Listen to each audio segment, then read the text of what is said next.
J'ai l'impression, ça y est, c'est fini, hein. J'ai l'impression que c'est KO, là. Ça y est, la clim est posée dans le championnat de France, c'est ça? Ah là, ça y est. Il y a la clim dans la Ligue 1, c'est ça? J'ai l'impression 10 points que d'avance, Femi, ce sont plus, ça y est. Non, après, honnêtement, plus que le résultat, moi, ce qui m'a plu, c'est quand même la presta, puisqu'il y a eu des erreurs, il y a eu des choses qui n'ont pas été super bonnes dans le match, mais j'ai aimé l'intention qu'on a mis, j'ai aimé l'entrain, on va pouvoir en parler, Anderson. Est-ce que tu as aimé les choix de Luis Enrique aujourd'hui aussi? On va en débattre aussi, on va en débattre parce qu'il y a aussi des choses intéressantes. On envoie le générique, c'est parti.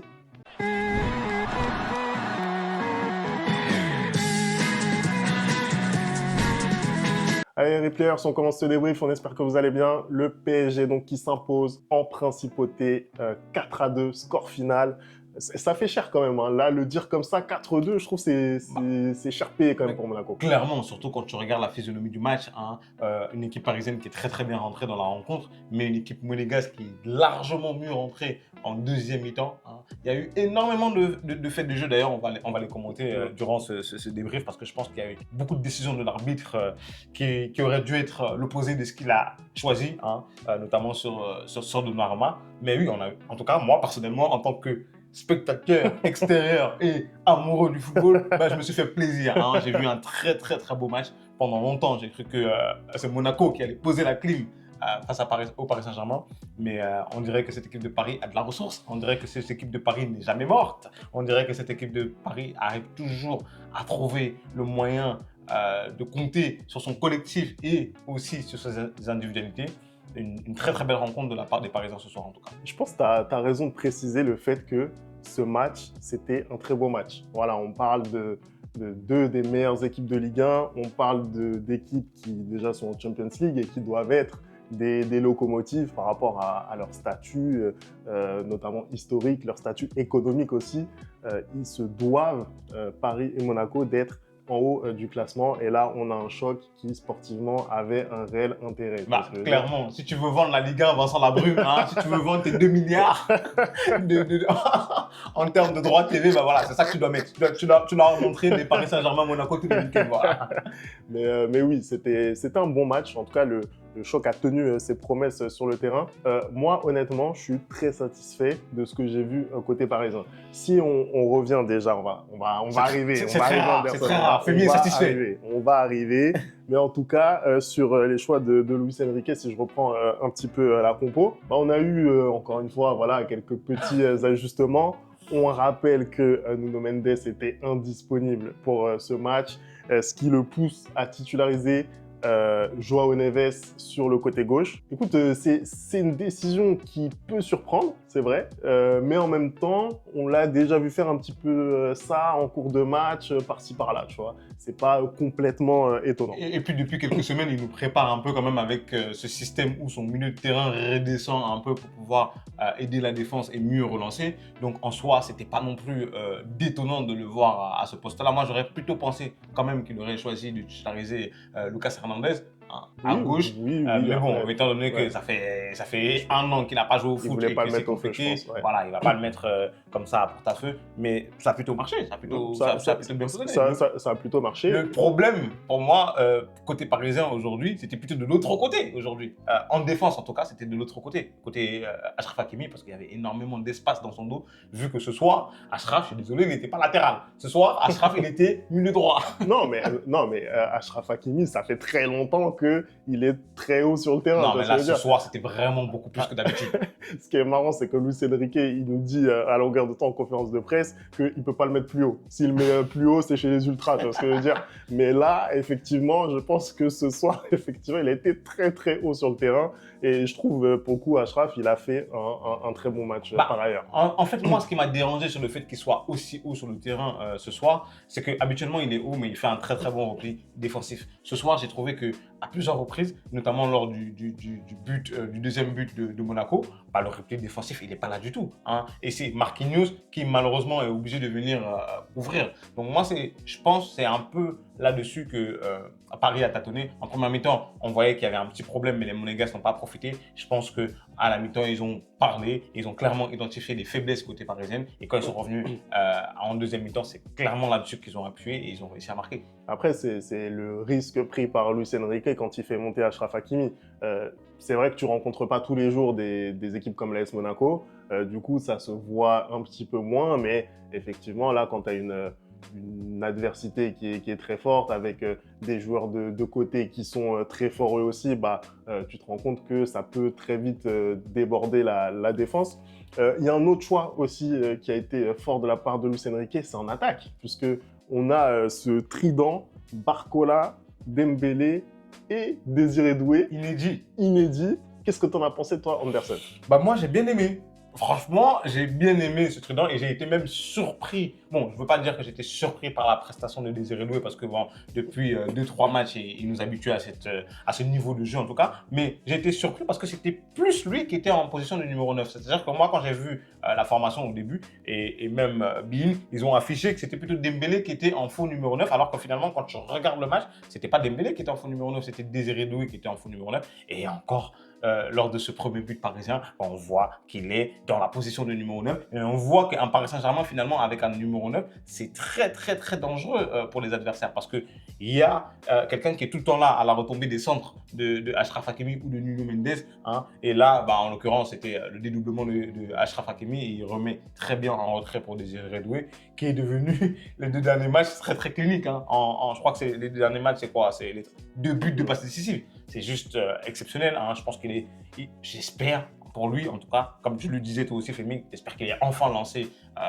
il va enfin lancer sa saison. En tout cas, là, les dernières rencontres, c'est le cas. Il est très bon, non seulement par les statistiques, mais aussi dans le jeu. Je trouve que c'est quelqu'un qui, pour le coup, participe beaucoup au jeu, qui descend beaucoup et qui fait très, très peu d'erreurs techniques. Et c'est aussi ça qu'il aime, Luis Enrique. Et justement, Femi, moi, j'ai envie de te dire, je te disais que quand il te lance et que tu lui prouves que tu as ta place dans le 11, il te fait de plus en plus jouer. Et c'est ce qui se passe aujourd'hui avec Désiré Doué et c'est ce qui ne s'est pas passé avec Randal Kolo Muani. Le taquet du jour. Mais je ne vais pas te lâcher jusqu'à ce que tu admettes que c'était une erreur de casting. Je ne te lâcherai pas, Femi, je ne te lâcherai pas. Voilà. Je l'admettrai jamais. Hein. Dans ce cas, on est pieds et poings liés parce que je l'admettrai pas.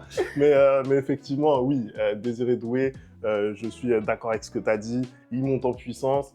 Luis Enrique lui fait confiance. Et puis, dans sa manière de jouer, quelque chose a changé. On sent que maintenant, il y a des prises de risques, même au niveau du dribble, qu'on n'avait pas vu depuis qu'il est arrivé au PSG. Et ça, c'est vraiment dû à la confiance que lui donne Luis Enrique, la confiance qu'il a engrangée en faisant ses bonnes prestations et la confiance aussi que ses coéquipiers commencent à avoir en lui. Et voilà, du coup, tout ce faisceau convergent lui permet justement de pouvoir performer. Donc ça, je suis content que ça marche pour Désiré Doué. Après, moi, voilà, sur le faux numéro 9, je suis un peu mitigé. Je pense malgré tout que les 3 qu'on a vus ce soir, ils sont quand même complémentaires. Tu vois ce que je veux dire? Franchement, là, en termes de mouvement, et là, j'associe vraiment tout le 11 parisien. Ce que j'ai vu notamment en première période, même si on a un petit peu concédé des contre-attaques, hein, voilà, on a laissé... Après, c'est normal, tu joues haut, tu t'exposes. Exactement, on a laissé un peu plus, je trouve, que d'habitude. C'est pour ça que, effectivement, je te dis que je suis satisfait, mais je vois bien aussi qu'on a laissé un peu plus et on a concédé un peu plus que d'habitude.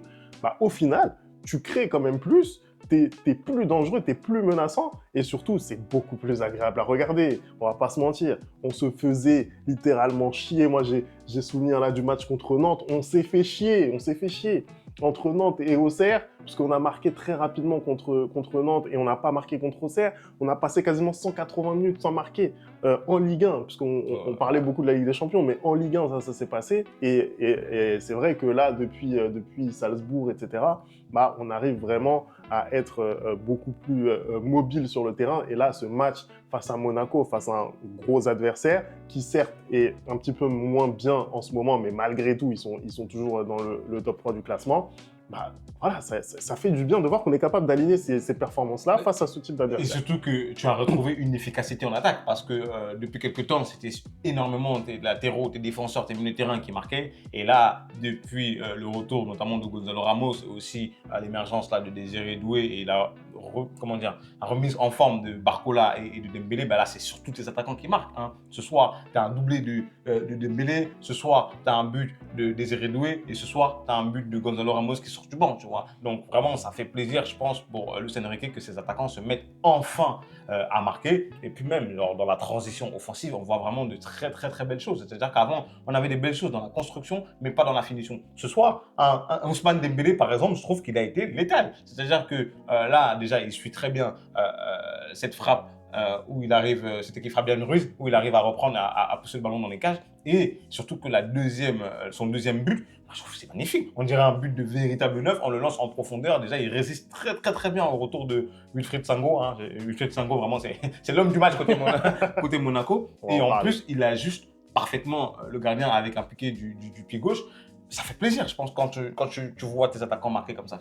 Ouais, je vais pas te paraphraser, mais moi, j'aimerais vraiment savoir à combien de buts et de passes décisives va terminer Dembélé. Là, pour l'instant, il a 8 buts en tout cas. Pour le moment, il a 8 buts. J'aimerais vraiment voir à combien il va terminer cette saison parce que bon, on lui reproche souvent son manque d'efficacité, à juste titre, hein, je le dis. Mais voilà, j'aimerais bien voir combien ça va faire cette saison. Est-ce que ça va faire 12? Est-ce que ça va faire 15 buts en Ligue 1? En tout cas, il a 8 buts et 4 passes décisives. Et franchement, ça commence à prendre le chemin de quelqu'un qui va dépasser les 10 buts, tu vois. Donc, c'est plutôt intéressant, même si je continue à penser qu'il doit encore faire plus, il doit faire mieux dans la finition. Moi, puisque tu as parlé du fait que voilà, et Dembélé et Barcola étaient plus en forme, ce que j'ai vu de Barcola ce soir m'a pas convaincu, je suis désolé. Il est encore un petit peu en retrait, c'est le moins bon des trois. C'est un petit peu mieux que ce qu'on avait vu là lors de la mauvaise passe parisienne, mais ça reste encore insuffisant de mon point de vue. Je trouve qu'il a du mal à se montrer. Après, on est tellement exigeant aussi avec Bradley. Hein, on n'oublie pas son âge et on n'oublie pas que normalement, il n'est pas censé avoir autant de responsabilités dans cette équipe parisienne. Malheureusement, les départs de certains joueurs, notamment Kylian, ont forcé le destin et il se retrouve à avoir un rôle super important au Paris Saint-Germain. Je pense qu'il faut aussi, prendre en compte que Bradley est très jeune, hein, prendre en compte qu'il a ce nouveau statut-là qu'il aura peut-être du mal à assumer. Mais je suis d'accord avec toi, la prestation d'aujourd'hui reste quand même moins bonne que les anciennes prestations. Femi, on va rentrer dans le moment, débat de la chaîne. On va rentrer dans le moment, est-ce que l'arbitre a fait les bons choix ce soir? Déjà, j'ai envie de commencer quand on voit les 18 points de suture de Donnarumma et qu'on voit que Wilfried Sango n'a même pas un seul carton, ni jaune, ni rouge, et qu'il termine la rencontre. Surtout qu'après, il a aussi fait une autre grosse faute, je ne me rappelle plus sur qui. Qu'est-ce que toi tu penses de cette décision de l'arbitre? Voilà. Écoute, moi, dans ce cas de figure-là, généralement, je me réfère toujours à la réaction de ma femme. Quand je vois ma femme, elle a dit hey qui est là, ouf, tu vois ce que je veux dire? C'est que je me dis non, ça doit sortir, voilà. Mais plus sérieusement, effectivement, c'est spectaculaire, ça fait vraiment flipper hein, quand on voit le geste. Et moi, je ne remets pas en cause le fait que ça ne soit pas volontaire. Oui, non, c'est pas intentionnel. C'est pas intentionnel. Mais à partir du moment où c'est dangereux, il y a le crampon dans le visage, les blessures sont là pour l'attester. En plus, François Le Texier, il s'est justifié du carton rouge mis au Vélodrome à Minarit en nous disant que effectivement, il y a la trace sur le plexus de Marquinhos. Pourquoi tu mets pas carton rouge ici? On est quasiment dans le même type de situation. Tu vois, moi c'est ça qui me dérange aujourd'hui avec l'arbitrage. Et surtout que tu as la VAR. C'est qu'il y a la même situation. Hein, tu as deux jugements totalement différents. Tu l'as bien dit, à Marseille, à Minarit, il a pris un carton rouge. Moi, j'estimais que c'était pas du tout normal. Hein. J'estimais que c'était pas du tout volontaire de la part de Minarit et c'était beaucoup moins dangereux, en tout cas, que ce qui s'est passé ce soir. Donc, à Minarit, tu lui mets un carton rouge, mais là, ce soir, tu mets pas de carton rouge, alors que je suis désolé. Je suis désolé qu'elle soit intentionnelle ou pas. Le fait de voir Donnarumma sortir en sang comme ça, tu dois un minimum revoir la VAR. Hein, et dire que il y a quand même un joueur qui a eu, qui a mis un autre joueur en danger, et tu sors ton carton jaune. Je suis désolé, c'est minimum un carton jaune. Tu ne peux pas te dire que ok, c'était pas intentionnel et du coup, il n'y a pas de faute. Il y a énormément de jeux. Je pense qu'il n'y a aucun joueur sur un terrain de foot qui vient pour blesser l'autre intentionnellement. Donc, pratiquement toutes les fautes sont intentionnelles en fait. Après, on précise quand même que la VAR ne peut pas revenir sur une faute en mettant un carton jaune. C'est soit il passe la mais faute, il pouvait mettre carton rouge direct. soit il met carton Oui, rouge. mais la VAR peut revenir pour un carton rouge. Pour un carton rouge. Donc, je suis désolé, c'est pas parce qu'il a un carton jaune qu'il peut pas avoir un carton rouge. Non, bien sûr, mais c'est pour ça que je dis, il peut pas revenir pour un deuxième jaune. Il peut revenir pour un rouge. D'ailleurs, cette règle, elle est débile, mais il peut pas revenir uniquement pour mettre un deuxième carton jaune. Mais oui, effectivement, ça paraît compliqué. Après, j'imagine que tu veux me poser la question sur d'autres faits de jeu, hein, je sais pas. Non, parce que pour moi, tu parles par exemple du penalty qui n'a pas été accordé à Monaco, c'est ça que tu veux me dire? Pour moi, il n'y a pas de discussion. Parce que vraiment, là, ce soir, dire qu'il y a penalty, c'est être de mauvaise foi. Moi, personnellement, j'ai revu le ralenti. Pour moi, c'est pas un penalty. Mais il tombe tout seul. Il tombe tout seul. Vous savez que je ne suis pas le plus grand fan du Paris Saint-Germain, mais là, si j'arrive à vous dire qu'il n'y a pas penalty, c'est qu'il n'y a pas penalty. Pour moi, il tombe absolument tout seul. Vous savez quoi, même le premier penalty de Monaco, allez, en vrai de vrai, Marquinhos, le ballon arrive sur sa main. Et puis même si on veut être pragmatique, il n'y a aucun joueur de Monaco qui peut récupérer le ballon après. Donc en soi, même celui-là, déjà, je le trouve très très sévère. Mais le deuxième sur Mbolo, c'est impossible. C'est impossible qu'il puisse siffler penalty parce qu'au début, moi aussi, j'ai cru que Lucas Hernandez il faisait la faute, mais en regardant de plus près, il n'y a personne qui fait la faute, ni Marquinhos ni Lucas Hernandez. Et il tombe en fait, il se laisse tomber. En fait, il essaye de bien jouer le coup. C'est ça. Ce qui est vrai là-dessus, c'est que on a vu encore une fois, et c'est là où il y a un problème avec l'arbitrage, c'est que on a vu parfois dans des situations similaires des pénaltys qui ont été sifflés. Moi, par exemple, j'ai souvenir l'année dernière, on avait débriefé ici un match PSG-Rennes où il y a Mandanda qui sort sur Gonzalo Ramos. Voilà, Gonzalo Ramos, il va s'empaler, pénalty, tu vois ce que je veux dire? Est-ce que vraiment il y a faute?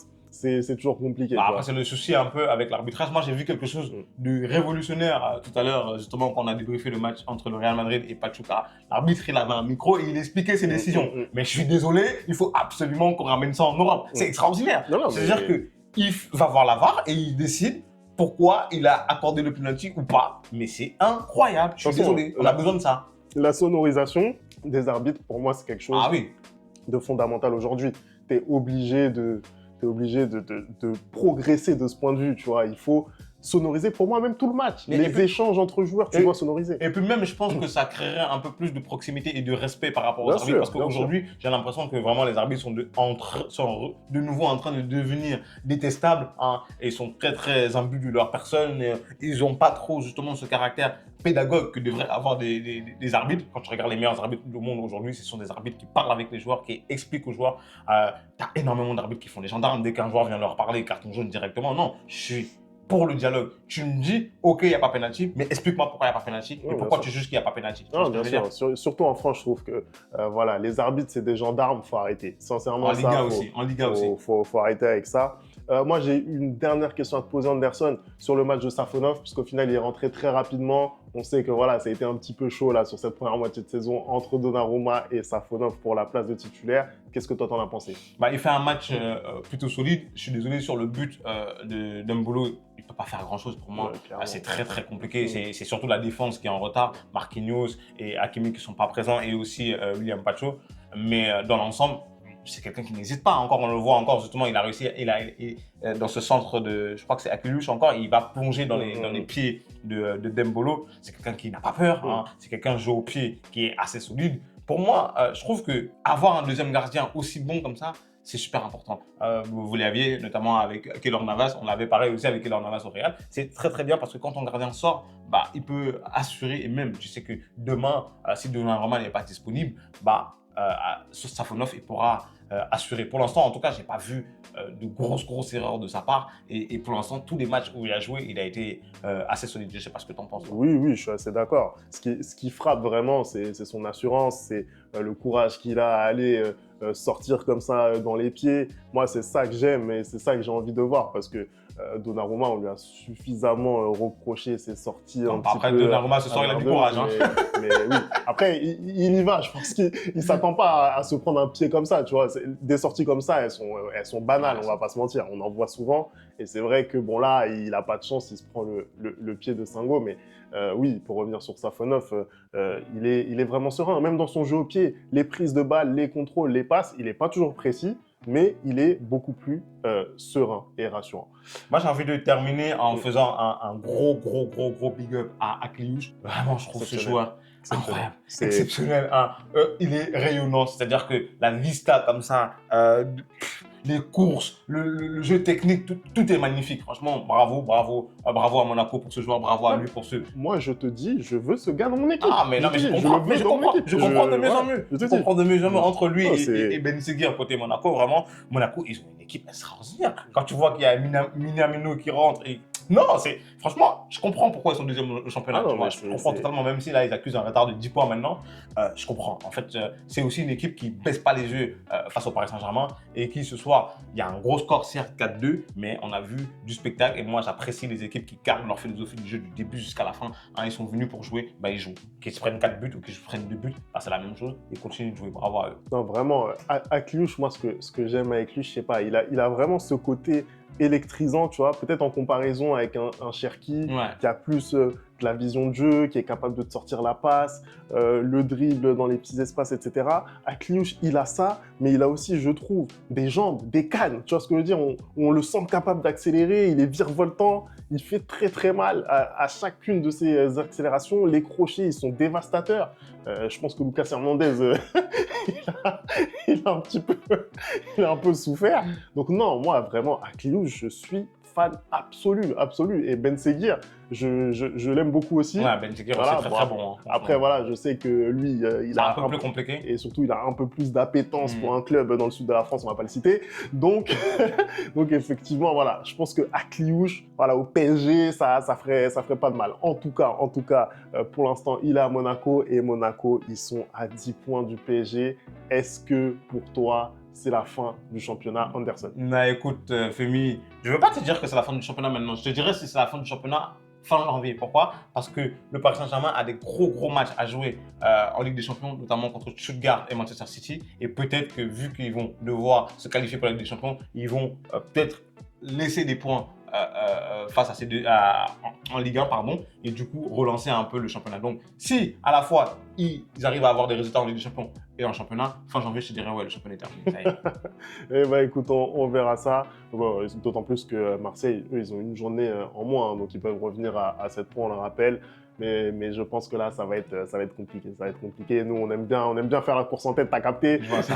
Allez, merci d'avoir regardé cette vidéo. On n'oublie pas les bonnes habitudes, @le replay foot. Et on se retrouve très vite pour une nouvelle vidéo. Ciao.